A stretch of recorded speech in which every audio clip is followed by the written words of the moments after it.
We have these Old Testament Israelites who don't know the Bible, who try to twist the scriptures to satisfy and sustain the so-called white man as the biblical Jew, because that's what they do.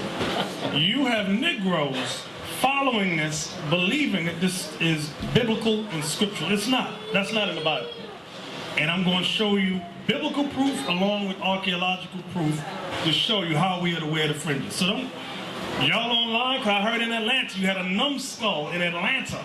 Come in the camp dressed like these people. Okay. Let's open up with Numbers 15:38. God gave the black man, black woman, Latin man, Latin woman a dress code, and we are commanded to obey his dress code, opposed to following the world's dress code. Right, black man? With your pants below your butt? What kind of fashion is that? I never know. Numbers 15, let's start there. Numbers 15, verse 37. And the Lord spake unto Moses, saying, Speak unto the children of Israel, and bid them that they make them fringes in the borders of their garments. If you ever see the American Indians, even those old movies, they always wore fringes in their garments. Go ahead. And this is why, because they are the people of the book, just as we are. Come on. Throughout their generation. Meaning always. Go ahead. And that they put upon the fringe of the borders a ribbon of blue. So once you put the fringe down, you put a ribbon of blue on top of that. Many times they would cut our people would cut the hem up as fringes and then lay the border of blue over it. All right, that way the fringe wouldn't tear past that ribbon of blue because it would hold it right there. Everybody understand that? Right. Come on. And it shall be unto you for a fringe. Come on.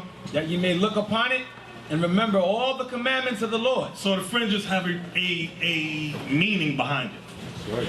It symbolizes the keeping of God's commandments. So when you look upon the fringes, you are to remember the commandments of God. So in order to look upon it, where they got to be? Are they tucked inside your trousers? No. I hear some of y'all saying some simple stuff. Well, it's inside my pants.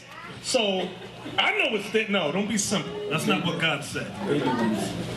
Come on. And do them.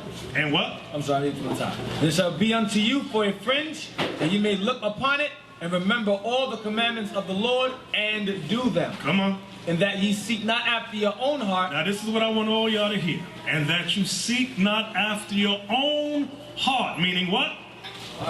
Your own mind. Go ahead. And your own eyes. And your own eyes. Go ahead. After which ye used to go a-whoring. After which you used to go a-whoring. Because growing up, where did blacks and Latinos, where do we get our styles from? Based on what we see. We look around and we look at society and then we just flip it a little bit. White man got a hat, we got a hat, we tip it to the back.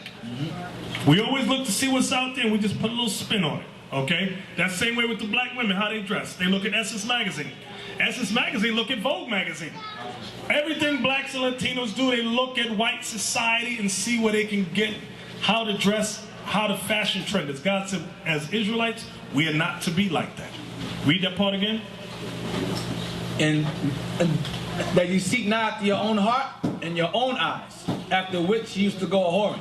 Okay, after which you used to go a-whoring. That's the same, the history with Achan, who saw a Babylonian garment. God said, don't wear that. The Negro stole it and buried it and hid it in his tent with his wife and kids. I'll wear it later. He said, I'll wear that garment later. That thing was bad. God said, kill him and his wife and his kids and his cattle. And his cattle. Kill them all. Because the Most High is about set. He's a trendsetter. Okay? Don't think the Most High just sits on his throne with his sheet. See, a lot of us can't imagine what the Most High be wearing. He is the, give me some words. The trendsetter. He is the trendsetter. You gotta imagine him sitting on a throne. Every few seconds is a different garment. The Most High is bad. He is the epitome of fashion. And the Bible, give me that in Ezekiel. Hold on, we're coming back to Numbers, but get Ezekiel, you know what I want, 16, I think it's 40, about how the nations viewed us when we dress. Verse 10, I clothe thee also with broidered work. Broidered work, meaning finely designed, fashionably designed work. And shod thee with badger's skin. And I girded thee about with fine linen. And I covered thee with silk. See, some of y'all thought the Chinese invented silk. No, that came from our forefathers and our foremothers. We wore the silks. Go ahead. I decked thee also with ornaments. And I put bracelets upon thy hands. Right, the bracelets, that was all us. When the bracelets for men is different from the women. This is what, when we wore bracelets, this was an example, but we wore real gold, real silver, with real diamonds and gems in them. Go ahead. And the chain on thy neck. And we all, so you want to know why people like to wear chains? That's in our spirit. It's in the Bible. That's how we always dress. Go ahead. Now, if you're going to get robbed, but you got to watch out for a broke Negro today. A Negro is so coveted, he'll see an angel come from heaven with diamonds and gold. He goes, yo, let's rob that nigga. Forget the wings. Forget the wings, just rob him. That's how people get down. Take the wings too. Try to steal rims off the chariot. Go ahead. And I put a jewel on thy forehead. Right, because when we wore headbands, we had, the jewels was there. The women wore headbands as well. They had jewels in them. Go ahead. And that's like when you see the old American Indian, the way they used to dress. They didn't just have a strip of leather. They had diamonds in them things. Yeah, gold sewn on their clothes. Exactly. Go ahead. And I put a jewel on thy forehead, and earrings in thine ears. Earrings. We wore earrings. Yes. Go ahead. And a beautiful crown upon thine head. Come on. Thus wast thou decked with gold and silver, and thy raiment was of fine linen, and silk embroidered work. Here it come. Thou didst eat fine flour and honey and oil, and thou wast exceeding beautiful. And thou didst prosper into a kingdom. We prospered into a kingdom. Go ahead. And thy renown. And your fame. The word renown means fame. And your fame. Go ahead. Went forth among the heathen. Went forth among the heathen. Go ahead. For thy beauty. For thy beauty. All the heathen envied the Israelites. We were always the trendsetters. They followed our dress code. So that's why in our repenting now, we got to get up, we got to step up on our game. For it was perfect through my comeliness, which I had put upon thee, said the Lord God. Okay, let's go back to Numbers 15 now. Verse 38. Speak unto the children of Israel, and bid them that they make them fringes in the borders of their garments throughout their generations, and that they put upon the fringe of the borders a ribbon of blue. And it shall be unto you for a fringe, and ye look upon it, and remember all the commandments of the Lord, and do them. So the fringes are meant to remind us of God's commandments. Go ahead. And that ye seek not after your own heart and your own eyes, after which ye used to go a-whoring. So we're not supposed to follow our brothers in the world, our brothers and sisters like Fubu, Sean John, Rockaware. We are not to follow them because their trends is worldly trends outside of God's commandments. Apple bottoms. Apple bottom, all that stuff. Fat fall. We are not to follow that. That's the part about after which your eyes used to go a-whoring. Go ahead. That ye may remember and do all my commandments and be holy unto your God. I am the Lord your God, which brought you out of the land of Egypt to be your God. I am the Lord your God. So now, in case you wondered, well, how are fringes worn?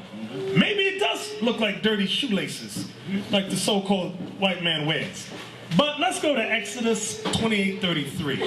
Here's an example of how the high priest wore his fringes, and on his, they were pomegranates and bells. It's going to describe how they were worn. This is the example. Exodus 28, verse 33. Listen real good. And beneath, upon the hem of it. The hem of his garment. The hem, where's the hem? What is the hem of the garment? Bottom. The bottom of your garment, like on your shirt that hangs below, that's the hem at the very bottom. Read that part again. And beneath, upon the hem of it, thou shalt make pomegranates of blue, and of purple, and of scarlet, round about the hem thereof. See that? Round about the hem of it. Round about the hem. Not dangling on four parts. Not that.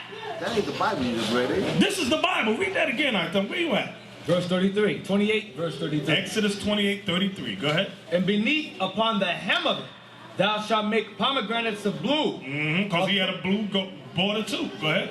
Of purple, and of scarlet, round about the hem thereof, and bells of gold between them round about. Right, because on the priest's garment, he had bells on his garment.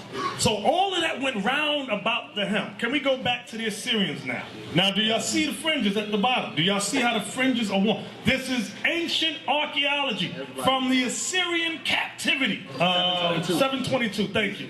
722 BC. This is how the Israelites wore their fringes. So don't get fooled by a dumb Negro following the white man. No, you're supposed to wear dirty shoelaces on the side. Now you see their arms are bound, okay? Because the Assyrians bound our people as slaves, okay? That was the northern kingdom. Now, I'm going to show you where the confusion comes from.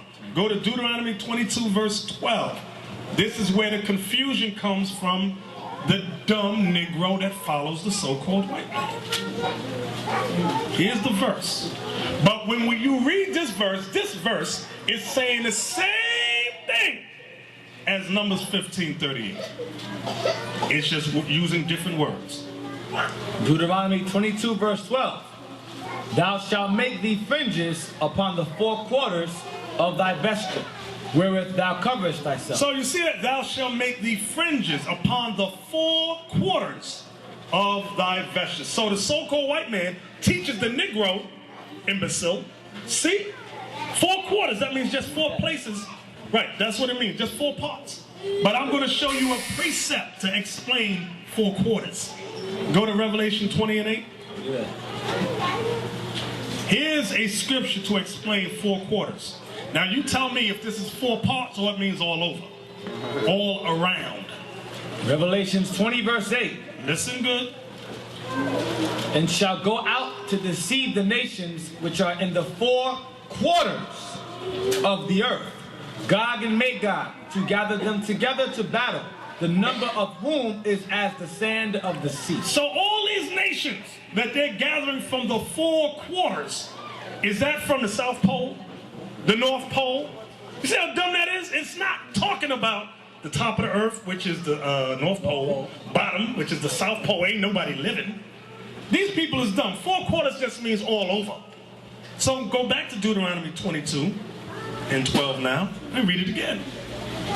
Thou shalt make thee fringes upon the 4 quarters. So that 4 quarters just means all about the hem, like the other precepts we just read.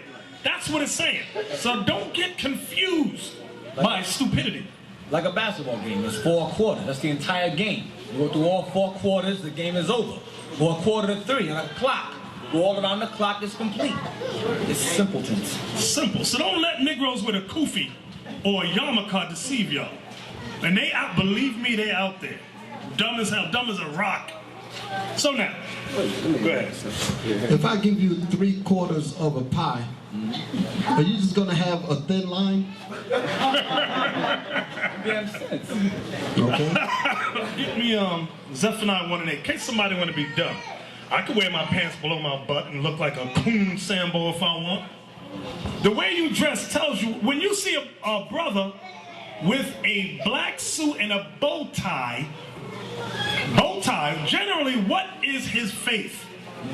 Muslim. Okay. When you see a dumb Negro with a kufi and 4 dirty shoelaces, what is his faith? He's following a so-called Jew. Okay? Your dress, the way you dress symbolizes or represents your state of mind, your faith. That's why God says this in Zephaniah 1 verse 8. And it shall come to pass in the day of the Lord's sacrifice that I will punish the princes and the king's children and all such as are clothed with strange apparel. Right. The Most High is serious about that dress code. He said, I'm going to punish them clothed in strange apparel because the way you dress represents your faith. Back in the day, you knew a hoe when you saw a hoe. She had the high heels. She might have had the fishnet stockings on. Cleavage was showing, right? Red lipstick. There was a way they all dressed back then. But now, yeah, a lot of them dressing like that, so it's hard to tell. What the hell is this? You see a guy with a white outfit on and a stethoscope around his neck. What is he? Right. The way you dress tells what you are. When you see a Negro with his pants below his butt, what is he? I'm sorry if I offend some of you.